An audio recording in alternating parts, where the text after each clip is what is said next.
Tonga sondray eto fandarana sinetika fandarany resantsika ny tontolon'ny sarimihetsika, dokam-barotra sy ny fivoaran'ny teknôlôjia.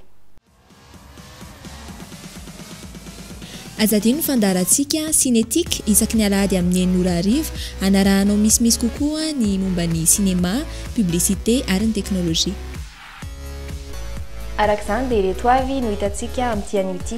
Ao amin'ny kino dia ho taterina aminao ny lanonam-panokafana ofisialy ny andiany fahavalo ny RFC izay natao tao amin'ny IFM. Manarak'izay ao amin'ny Tik News dia teknôlôjia vaovao anankiroa be izao no entina aminao ny imprimante 3D izay hitondra fivoarana mihoatra noho ny internet hoy ny manam-pahaizana, ary ny GoPro caméra kelikely kokoa maivana kokoa nefa ny sary matanjaka. Ary amaranantsika azy amin'ny publiciteur dia hijery making-off na dokam-barotra vitsivitsika.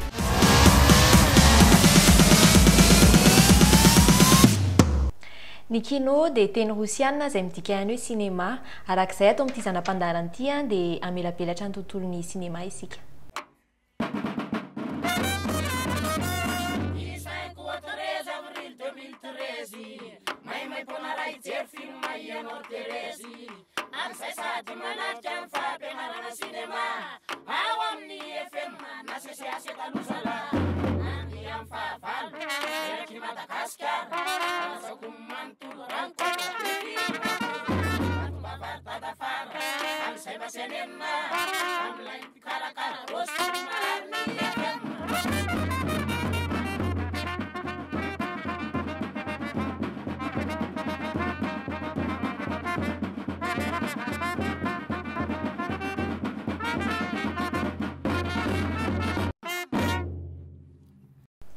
Nosokafany ministra ny kolontsaina Eliara Velomanantsoa amin'ny fomba ofisialy ny andiany fahavalo ny RFC ny zoma lasa teo.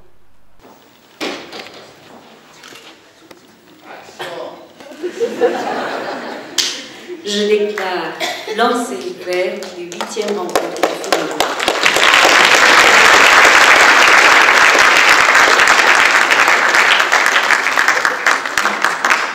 Anisan'ny nanatrika io lanonana io koa ny masuivo frantsay François Goldblatt izay eto Madagasikara dia nandray fitenena koa moa izy nankasitraka ireo mpiara-mombonantoka amin'ny RFC amin'ny hatramin'izay.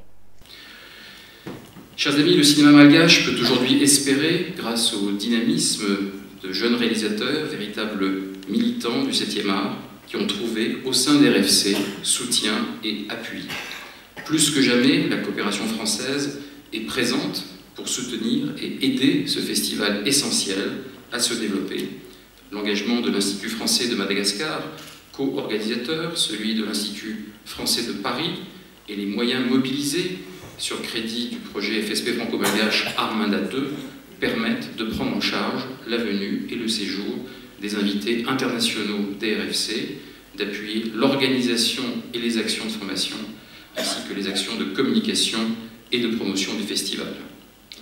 Mais rappelons-le, le développement et la consolidation des RFC n'auraient pas été possibles sans le réseau de partenaires engagés dont il faut saluer ici la fidélité depuis la première édition. J'adresse en particulier mes remerciements aux médias nationaux et internationaux qui ont cru à la réussite de cette manifestation et qui font résonner à Madagascar et dans le monde les échos de ces rencontres du film court. L'Express, la radio-télévision Analamanga à Madagascar, Radio France Internationale, TV5 Monde, Canal France International pour ne citer que les principaux. Il convient aussi de souligner, et je salue particulièrement leurs représentants ici présents ce soir, l'implication des ambassades d'Allemagne, de Russie, de Suisse, de l'OIF, de l'Agence universitaire de la francophonie et de l'UNICEF dans le cadre du projet One Minute Junior. L'implication également des structures qui accueillent cinéastes et festivaliers, le Cercle Germano-Malgache, le réseau des Alliances françaises de Madagascar, le Tana Art Café et le Café de la Gare. Je ne saurais oublier les entreprises qui sont associées au festival, la société Vima, la société Holcim, Air France, Madoto, cela a été dit, l'hôtel Sakamanga et aussi les sociétés Injet et TAF. Mampiavaka an'ity andiany fahavalon'ny RFC ity koa dia ny fanolorana fankasitrahana ho an'ireo mpilalao sarimihetsika vavy sy lahy mendrika indrindra. Nisan'ny zava-baovao koa amin'ity andiany fahavalo ity, hanome prix d'interprétation masculine sy féminine zay. le izy moa zany tsy mbola tsotsotra satria tsy nasiana hoe nomination hoe reto avy ny nominé fa tonga dia izay mpilalao ao anatin'ireny film sélectionné ireny zany aloha ny hisafidianana toa tsotsotra le izy dia ny tena vaovao be koa dia ny atelier momba ny actorat momba ny comédien zany Makena Diop zay no hitantana n'io atelier io dia ny mpilalao satria raha tsisy koa mpilalao dia ny mpilalao koa zany isy atelier momba an'izay ary le Makena Diop io tsofia mitape kely sur Google ianao dia hitanao ny inona moa ty ny importance an'le olona ohatran'ireny zany Gégera Samuely anisan'ny mpilalao sarimihetsika manatraikefa ary efa nandray anjara atao anatina horonan-tsary malagasy maro izy no nanontaniana ny fomba fahitany fivoaran'ny sinema malagasy sy ny sakana eo amin'ny fivelaran'ny sinema malagasy arahantsika zany raha hoahako manokana ary izay foana ny efa hitabatabako eto Madagasikara hoe alao mba azava tsara zany ny structure ny sinema misy eto amintsika za zany ny tena faniriko mba hoe misy office malagasy du cinéma eto Madagasikara satria raha tsy misy ny office du cinéma tsy mipetraka tsara ny rafitra ho an'ny réalisateur ho an'ny producteur ho an'ny comédien ny cinéma ne misy métier any amin'ny 10 mahery any ka raha tsy tafapetraka izay office du cinéma zay dia tsy hita daholo ny tena hoe andraikitra ny andraikitra aloha efa samy manana ny andraikiny rehefa eny amin'ny tournage fa hoe mba misy fiverenana vola na tsy haiko zavatra hafa rehefa hoe mipetraka tsara ny office du cinéma eto Madagasikara ny zavatra anankiray fanindriko koa dia hoe mba hisiny ny école du cinéma eto Madagasikara satria tamin'ny 2009 tany Ouagadougou dia tsapako sy hitako fa azo lazaina hoe tsy teneniko hoe isaky ny elakelan-trano dia misy école du cinéma Nitafatafa taminay koa Itahy Raslofson izay anisan'ny voatsonga indray anjara amin'ny fifaninanana ofisialy ao amin'ny kategoria animation dia arahantsika ny dindinika izay natao nanontaniana anazy momba ny ezaka nataony hatongavany amin'izao tanjona izao tafiditra ao anatin'ireo voatsonga dia raikitra modélisation dia étape moa mandra-pahatonga ny amin'ny animation ohatra ny hoe skinina, rigina, expression faciale ianao mijery fitaratra mihitsy ianao akaiky eo dia hoe ohatrany ahoana izy rehefa me ohatrany ahoana rehefa ohatr'izay dia raikitra amin'izay ny storyboarding rehefa ianime ianao je script ianao ohatra inona zao ny animation atao ny fiatsika ataony eto inona le sentiment ataony eo amin'ilay action dia arakarak'izay ny plan ohatrany hoe plan gros plan hoe izy eo amin'ny anina sa ohatr'izay izany hoe somary enjana ihany le satria nisy fotoana tamin'izay tamin'ny 4 maraina vao natory satria ianao rehefa miainga ny inspiration anao iny tsy azo tapahana iny fa raha vao tapaka iny izy amiko aloha tsy sarotra be nay nitadiny hoe ohatrany ahoana tokony hanaovaka ilay atao izy irery no vehivavy mpanatotosa voatsonga ao anatin'ny kategoria fiction ketakaraza misa izany dia nanome torohevitra vitsivitsy izy ho an'ireo izay liana sy maniry hiditra lalindalina amin'ny sehatra ny sinema araonge ho an'izay olona manam-paniriana hiditra amin'ilay sehatra zany tsy voatery matianina nareo fa mahavita zavatra fa kosa conseilko angamba hoe aza mijanona amina stéréotype fa dio raha azo atao mijanona amina stéréotype fa ny cinéma be lehibe zavatra exploitena fa tsy aza dia miraharaha loatra n'le hoe sotoavina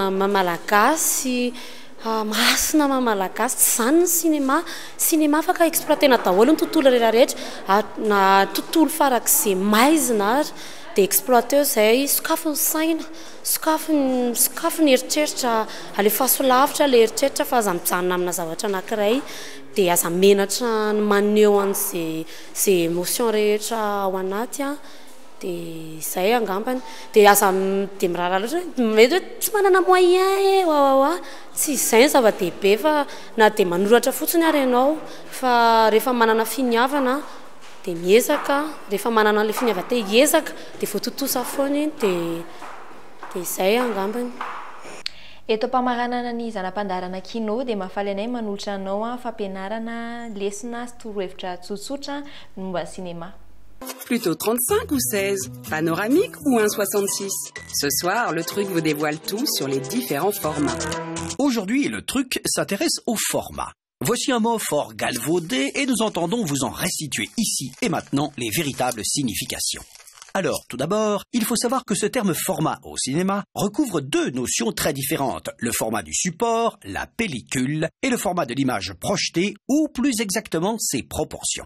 Commençons par les supports. Les différents formats s'expriment en millimètres et correspondent à la largeur effective de chaque type de pellicule.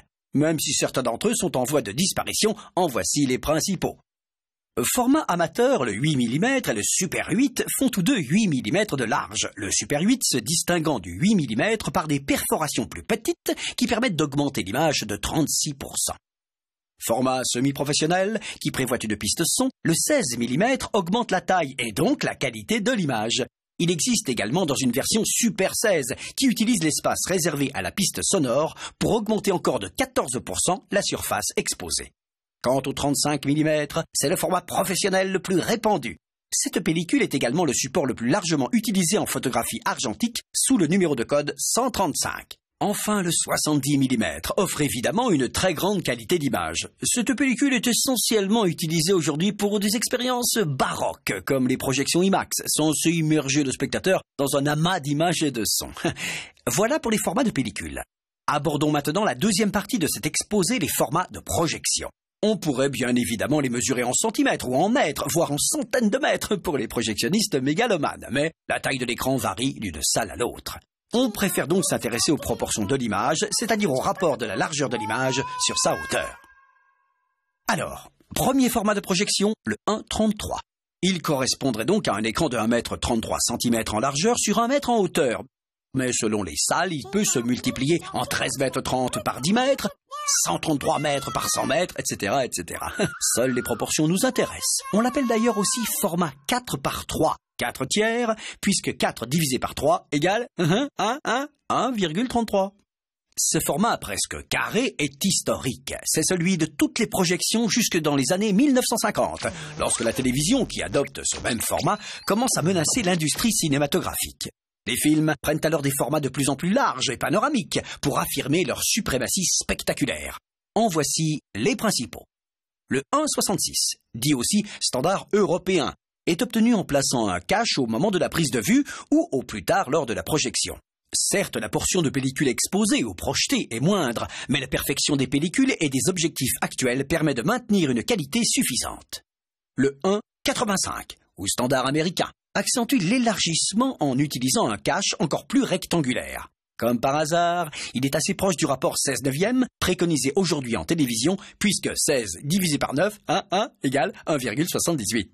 Le 2,35, souvent appelé scope standard ou Panavision, n'est pas obtenu par un cache, mais par un procédé d'anamorphose développé dès les années 1920 par un Français, Henri Chrétien. Il consiste à utiliser lors du tournage un objectif anamorphique qui comprime l'image captée dans sa largeur et lors de la projection un objectif qui étire l'image captée pour lui restituer ses proportions d'origine. Une invention géniale et brevetée qui connut son apogée dans le format 2,55, le célèbre cinémascope. Malheureusement, ses spécificités techniques, perforations spécifiques et pistes son magnétiques le font disparaître à l'heure de la standardisation industrielle des salles de cinéma. On récapitule. Le terme format au cinéma recouvre deux notions bien distinctes. Le format du support, les largeurs de pellicule exprimées en millimètres, et le format de l'image projetée exprimé par le quotient de la largeur de l'image par la hauteur de l'image. À bientôt pour un nouveau truc.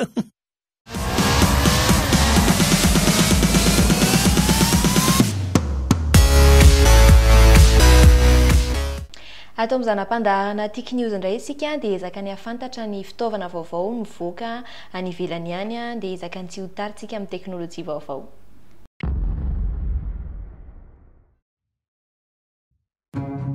GoPro dia caméra embarquée, izany hoe afaka hoentinao na aiza na aiza.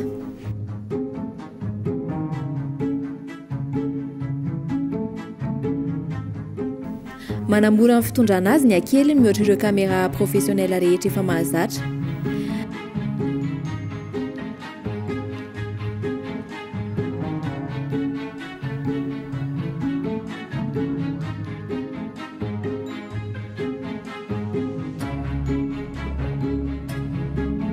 na dia kely aza nefa izy dia ny sary avoakany kosa dia tsy arak'ilay akelin'izay mihitsiny a tena mahatalanjona tokoa.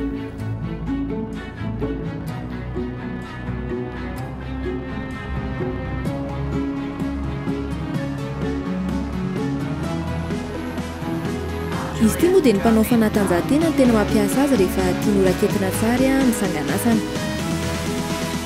tsotra ny fampiasana azy ity.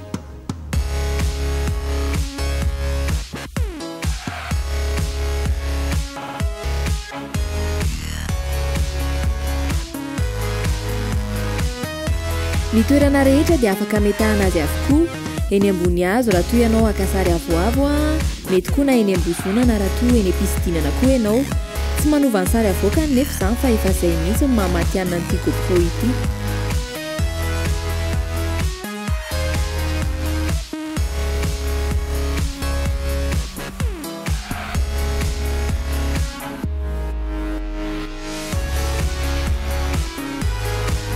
efa misy kojakoja vitsivitsy miaraka aminy rehefa mividy azy ianao dia entina andraiketana azy amin'izay toerana safidinao izany.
tsy toy ny imprimante rehetra ty imprimante ty fa efa avo lenta tokoa amin'ny maha 3D azy dia ny vokatra azo avy amin'ity imprimante ty dia azo tsapain-tanana mihitsy fa tsy sary an-taratasy toy ny mahazatra.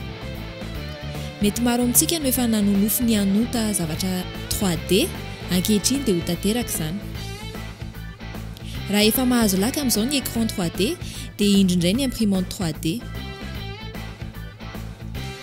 Arak'izany anaran'izany dia mamadika ny sary vita atao amin'ny solosaina ho lasa zavatra azo tsapain-tanana izy ity.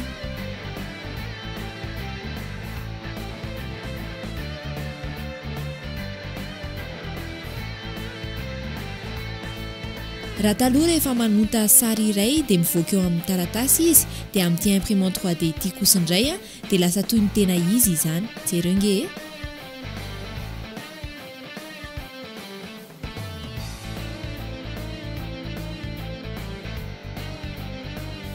Ny ankora ampiasaina amin'izany dia maro, misy eo amin'ny 5 eo izy, ohatra hoe plastika, métal, céramique, métaux précieux na verre recyclé. Ny fisafidianana ny akora ho ampiasaina no any tsara tandremana. Arak'izany dia afaka anaovana makety izy ity na kilalao na haingon-trano, eny na dia firavaka aza.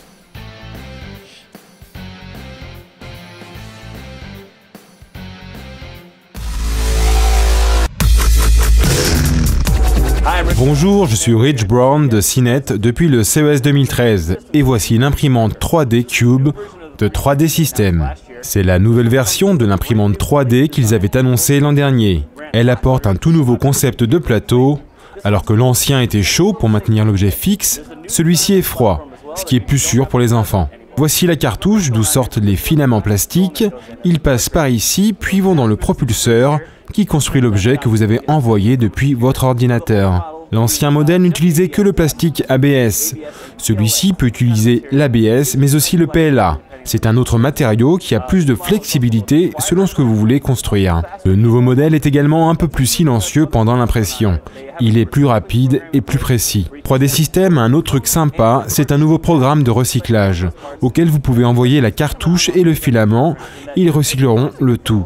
C'est une nouvelle problématique qui concerne les imprimantes 3D puisque lorsque vous imprimez, il y a beaucoup de déchets. Cet appareil vous coûtera 1 299 $.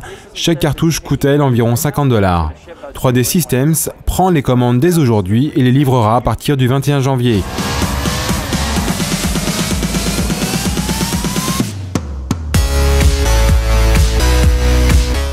Publicitor, sehatra iray resana misimisy kokoa momba ny dokam-barotra. Dokam-barotra moa dia fanohitra iray entin'ny orinasa mampivelatra aingana. Ny asany dia ao anatin'izany koa ahafantaran'ny olona ny tolotra ahafahany manjifa. Dia efa mivelatra be moa ity sehatra ny dokam-barotra ity eto Madagasikara dia ny tanjon'ity zanam-pandaharana ity dia ny hanampy indrindra ireo te hiditra sy liana amin'ny fanatotosana dokam-barotra.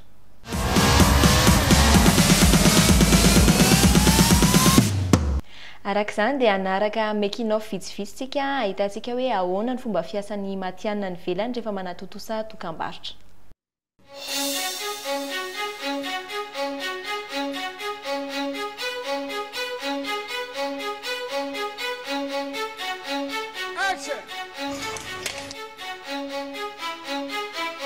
Moi, je suis un peu fasciné par les marques en soi, donc il faut que ça emporte le public, le spectateur. Il faut qu'il ressente une émotion à partir du moment où il est aspiré par la marque. Il vit une sorte d'expérience pour moi, il est projeté et il la vit.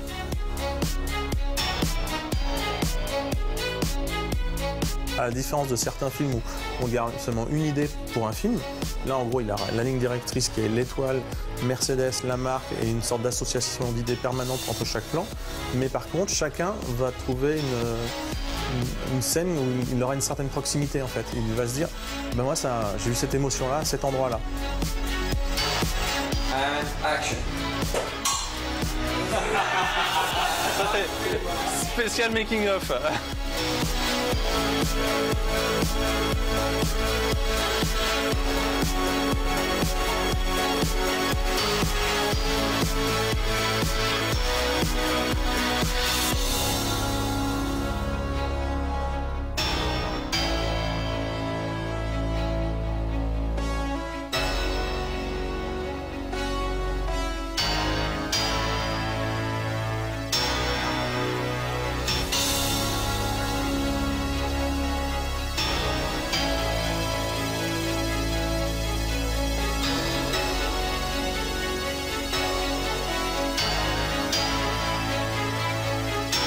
c'est un voyage. Hein, c'est vraiment, on rentre dans Mercedes, dans l'univers de la marque, et il faut qu'on y reste.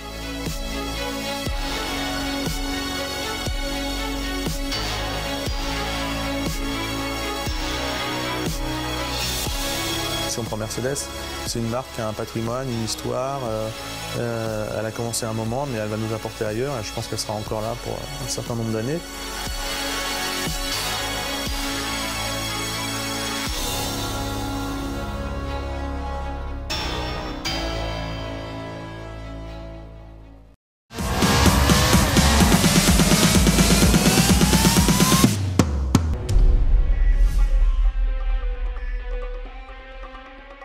Roman, play me the song. And action.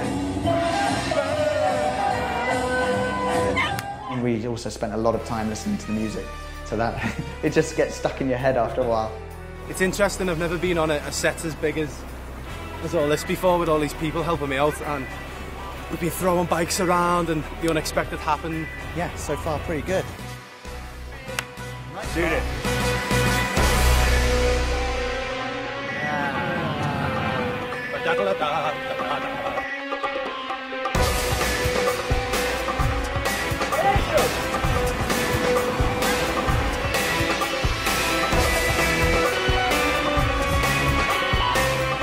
The 1965 Aston Martin DB5.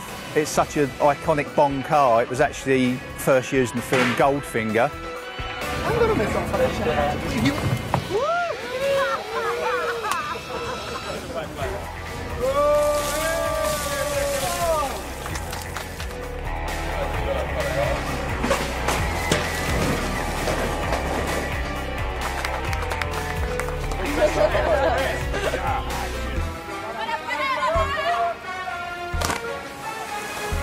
And cut.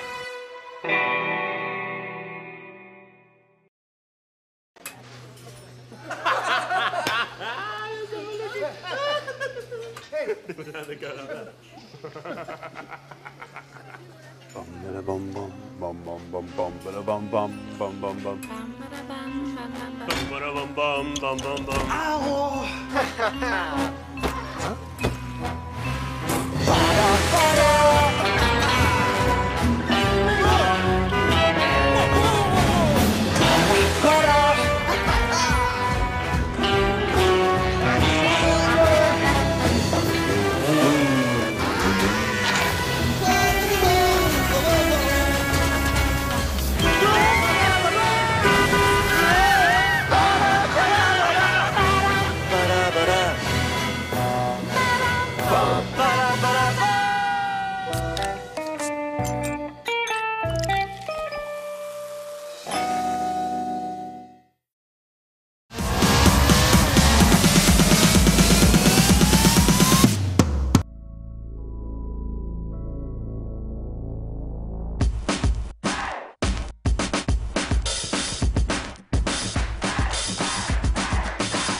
The idea of this commercial is actually to show that BMW design is so dynamic and so emotional that it is already moving just before it starts already. So just by parking, you see all the experience, all the driving pleasures within the genetic DNA of BMW.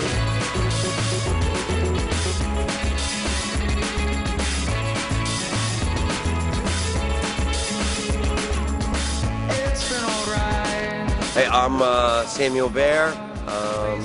Just did this beautiful BMW commercial. We got this giant set that we built. We are so excited. The car is stunning, and with all my friends from Germany, and we are thrilled.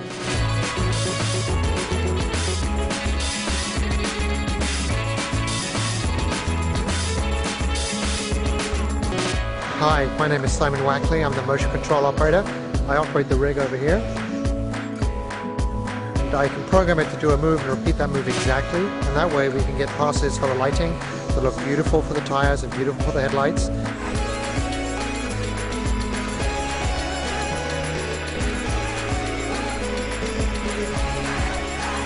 Hi, I'm the actor in this BMW commercial. I would gladly take that car.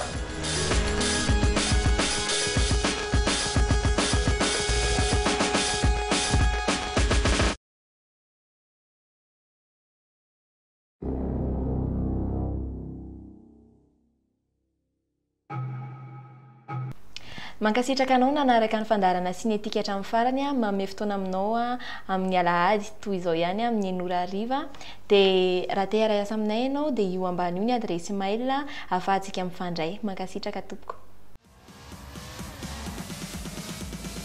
Azadino ny fandarantsika sinetika isaky ny alahady amin'ny 9:00 anarahanao misimisy kokoa ny momba ny cinéma, publicité ary ny teknôlôjia.